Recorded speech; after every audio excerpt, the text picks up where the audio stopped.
तो मैं एक ग्राफिक्स दिखाना चाहता हूं। पीछे आप वो ग्राफिक्स दिखाइए जरा। हमने एक रिसर्च किया है और रिसर्च की एक बहुत यहां पर आंकड़े को रिलेट करते हैं। धर्मेंद्र जी, मैं आपके पास आऊंगा, इन आंकड़ों को जरा ध्यान से देखिएगा। ये आंकड़े क्या कहते हैं? ये आंकड़े कहते हैं मुस्लिम जो वोटर्स हैं उनका वोटिंग पैटर्न क्या है। 2022 का विधानसभा चुनाव, जो 20% मुस्लिम वोट है यूपी का, उसमें करीब 80% वोट समाजवादी पार्टी को गया। आगे बढ़ते हैं, इसके बाद आप देखिए बिहार 2020 का विधानसभा चुनाव, यहां महागठबंधन को मुस्लिम वोटों का कुल 77% वोट गया। इसके आगे बढ़िए, पश्चिम बंगाल में टीएमसी को मुस्लिम वोटों का 75% वोट मिलता है 21 के विधानसभा चुनावों में। तो धर्मेंद्र जी, क्या यही वो मजबूरी है जहां एक माफिया डॉन के साथ आपको खड़ा होते हुए दिखना पड़ता है खुद को? हालांकि उसके संबंध के आरोप तो आप लोगों से बहुत पहले से लगते रहे। दिक्कत आप लोगों की ये है कि आप एक पार्ट को दिखाते हो, दूसरे को नहीं दिखाते हो। जो पार्टी एक प्रदेश में 4 बार सरकार बनाई हो, किसी भी प्रदेश में, किसी भी देश में, अगर कोई पार्टी पूर्ण बहुमत के साथ सरकार में आती है तो उस पार्टी से जुड़े हुए हर जाति, हर धर्म, हर संप्रदाय के लोग होते हैं। उसको इस खाते में बांटना कि इस जाति के लोगों ने इतना वोट दिया, इस जाति के लोगों ने इतना वोट दिया, इसको मैं नहीं मानता। समाजवाद को शायद हो सकता है आप नहीं समझते हो, समाजवाद की परिभाषा आप नहीं जानते हो, तो अभी मेरी गलती नहीं है उसमें। अच्छा, समाजवाद की परिभाषा जरा समझाइए, क्या होती है? समाजवादी की परिभाषा ये भी होती है कि जिस आदमी पर 65 केस चल रहे हो उसको टिकट दे दो? जिस पर 150 केस हो उसके केस वापस ले लो, ये होता है भारतीय जनता पार्टी का राष्ट्रवाद। जिस पर 85 केस होते हैं उसको वापस ले लो। जो किसानों को कुचल कर मार डाले उसको टिकट दे दो। जो बेटियों का अस्मिता लूट ले उसको सांसद बना दो। जो बेटियों को जन्म दे उसको इनाम दे दो। ये भारतीय जनता पार्टी की संस्कृति है। इस पे नहीं बोल सकते आप। 19 में बेटी को जन्म दिया गया, जिस बेटी का रेप हुआ, मैं बता देता हूँ, योगी सरकार की बेटी थाने में शिकायत करनी थी और उसी थाने बेटी का दोबारा किया। ये योगी सरकार की पुलिस है क्या? पुलिस में सवाल नहीं कर सकते? ममता काले जवाब दीजिए। ममता काले बताइए मुझे। ओके, जवाब लेते हैं। ओके धर्मेंद्र जी जवाब लेते हैं। ममता काले। धर्मेंद्र जी आपसे मुझे 2-3 चीजें पूछनी है। आप वैसे तो बड़े समझदार हैं, लेकिन आज आप गलत बात कर रहे हैं। मुख्तार अंसारी जिस पर 65 केसेस चल रहे थे, उसके परिवार में टोटल 97 केसेस चल रहे हैं। सुनिए, जब आप बोल रहे थे मैं चुप थी। उन्होंने अवधेश राय की हत्या करी, सही था। कृष्णानंद राय जी को मारा, सही था। बताओ आप, रंगबाजी रंगदारी करता था, सही था। मऊ के अंदर उसने नंगा नाच करा, इतने बड़े आतंक का, वो सही था। उस समय मुलायम सिंह यादव जी चुपचाप बैठे हुए थे, सही था। ये मुलायम सिंह जी के समय पर सुपर सीएम होता था ये आतंकी, वो सही था। इन चीजों पर आप जवाब दीजिए। आप क्या बात कर रहे हैं? बिल्कुल सही बात है कि तुष्टीकरण की राजनीति करने के लिए, वोट बैंक साधने के लिए आज आप एक माफिया को के साथ खड़े हैं। उसकी हृदय गति से रुकने से मौत हो गई, खत्म हो गई बात। क्या बात कर रहे हैं आप धर्मेंद्र भाई? कम से कम कुछ तो सोच करके बोलिए। राजनीति अपनी जगह है, लेकिन अर्थ का अनर्थ करना गलत है। ये वो मुख्तार अंसारी है जिसने यूपी की हालत खराब करके रख दी। जाके पूछिए ना उन परिवारों से जिनको इससे उठा के मारा है। लोगों की चमड़ियां ये निकाल दिया करता था, लोगों को तड़पा के मारता था। One by one. Dharmendra ji आपकी आवाज अभी नहीं जा रही। आ रहे धर्मेंद्र जी, आ रहे। ममता काले की बात पूरी हो जाए। धर्मेंद्र जी आ रहा हूं, अभी आप ही के पास आऊंगा। ममता काले आपकी बात पूरी हो गई आपकी बात? 20 सेकंड। नहीं, मुझे सिर्फ इनसे यही पूछना है कि एक माफिया का साथ ये क्यों दे रहे हैं? 97 टोटल केसेस हैं उसके पर। ठीक है, आप बताइए धर्मेंद्र यादव, आप एक माफिया का साथ क्यों दे रहे हैं? ओके धर्मेंद्र यादव बताइए। हम जुडिशियल प्रोसेस से सवाल खड़े कर रहे हैं। अवधेश राय जी को उसने मारा, ठीक था। अवधेश राय जी की हत्या करी, ठीक था। उसने कृष्णानंद को बोलने दीजिए। ममता जी उनको बोलने दीजिए।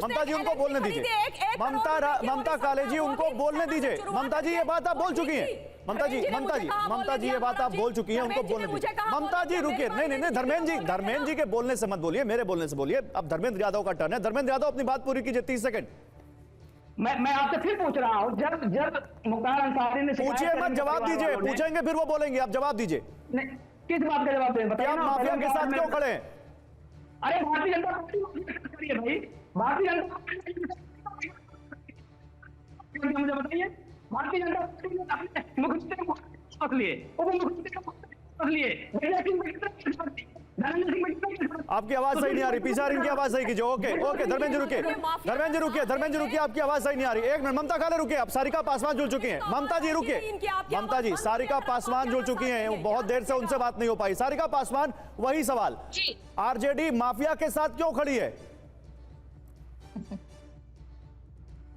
देखिए गौरव जी, आरजेडी माफिया के साथ नहीं खड़ी है, लेकिन एक प्रश्न जरूर उठता है यूपी पुलिस और खास करके भारतीय जनता पार्टी शासित राज्यों में और खास करके यूपी में कि क्यों बार बार ऐसी घटनाएं यूपी में हो जा रही हैं कि जो अपराधी पुलिस कस्टडी में है या जो अंडर ट्रायल है, उनकी ऐसे संदेहास्पद स्थिति में उनकी मौत हो जा रही है। ये प्रश्न तो उठता है और खास करके यूपी के लिए प्रश्न उठता है।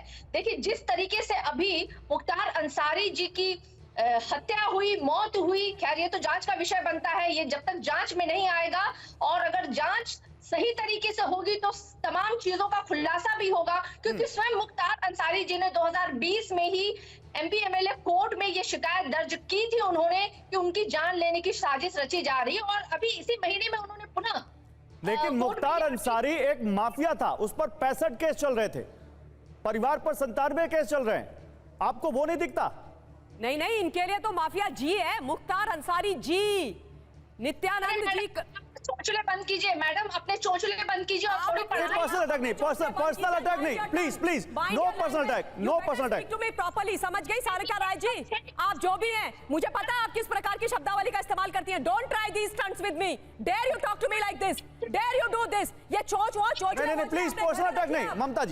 ममता जी, सारिका जी, पर्सनल अटैक नहीं। क्या बोल रही है? नहीं, पर्सनल अटैक नहीं। अवधेश राय जी नहीं, अवधेश राय जी बोलिए जिनकी हत्या हुई है, कृष्णानंद राय जी बोलिए जिनकी हत्या हुई है, और Mukhtar Ansari mafia, dreaded criminal, रंगबाज, रंगदार, वो था वो जिनके साथ आज आप खड़ी हो रखी हैं। हृदय गति रुक गई, मौत हो गई, 10 दिन से उसको कॉन्स्टिपेशन हो रखा था, वो अपने बेटे को बता रहा था, डर के मारे उसका मलमूत्र नहीं निकल रहा है, तो क्या करेगा कोई भाई? अरे सोच के बोलिए आप, सोच के बोलिए आप। Let her speak, let her speak, Sarika जी। चुलबुल सिंह कौन है? सोनू सिंह कौन है? मोनू सिंह कौन है? अजय सिंह कौन है? पिंटू सिंह कौन है? अरे अनगिनत नाम ऐसे अपराधियों के यूपी में है। तुष्टिकरण की राजनीति बंद कीजिए, आप तुष्टिकरण की राजनीति बंद कीजिए। आप एक माफिया को पहले माफिया बोलना सीखिए, समझ गई आप? और अगर उनको बोलने तो दीजिए ममता जी, उनका जवाब तो आने दीजिए, सारिका पासवान का जवाब तो आने दीजिए। सारिका बोलिए।